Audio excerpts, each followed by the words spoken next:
นทางไปเบิ่งดอกคายเด้อ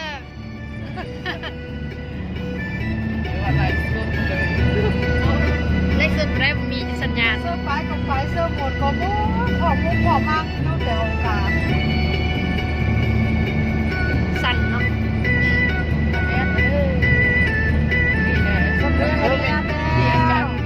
มื้อนี้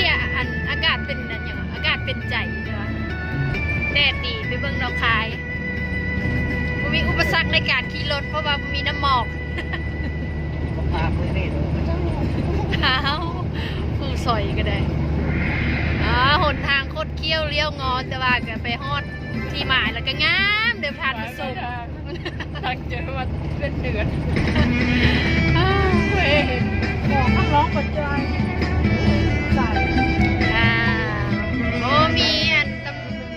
ตำรวจเพิ่นยามทางเลยเนาะด้วยความสะดวกให้เอาเว้ยยังน่าโอดบ้านปาจ้านี่ออกปาจ้าน่ะบางคนบอกไว้เป็นปากเลยน้องเล็บเห็นว่าด้วยวงก็ร้องปัจจัยของข้างปลาล่องไปชอบล่องไปมันก็จิเข้าดีเมิดพ่อกำลังไล่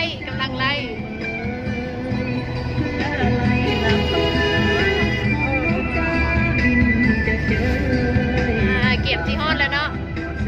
ถึง2-3หน่วยภู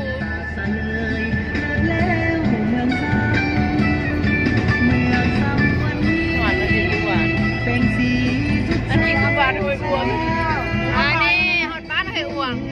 เก็บถึงจุดที่หมายแล้วอีก30 กิโลเมตรว่าซั่น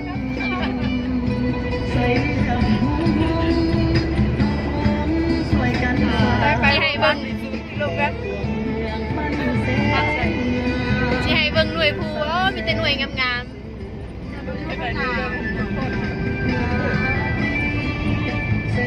บ้านล่องยังบ่ฮอดซั่นน่ะเรือล่องโอ้เนี่ยดอกคายอยู่พุ่นเห็นว่าติไก่ดอกคายชื่นน่ะ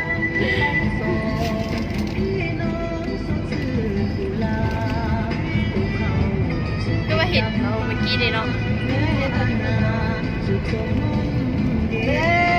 โอ้ยมาฮอดแล้ว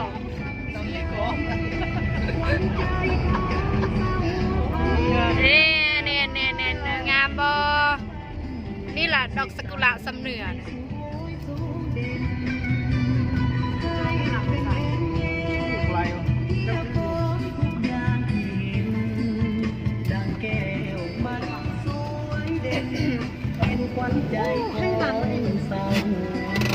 เอาขนมลงเลย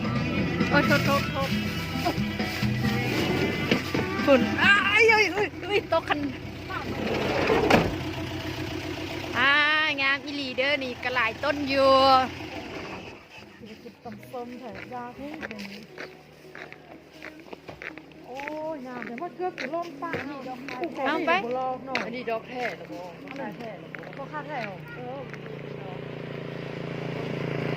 นี่เด้อดอกคายสะอื้นเขาถ่ายรูปมันเราบ่เห็นปานใดไหมแหล่งท่องเที่ยวอีกบ่อนหนึ่งของแข่งหัวพันเด้อนี่เด้อ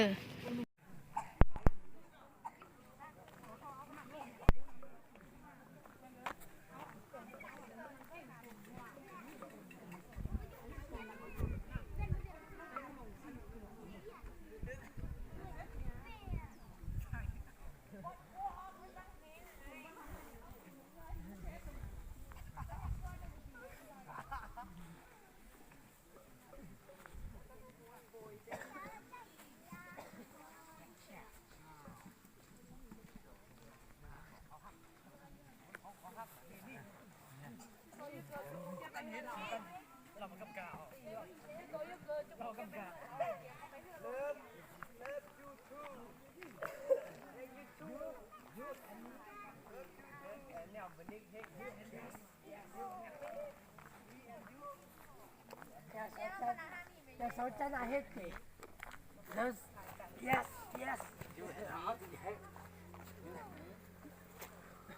เอาซีคนมันให้ เอาชีคนละ เอาดีกัน ไข่ข้าอยู่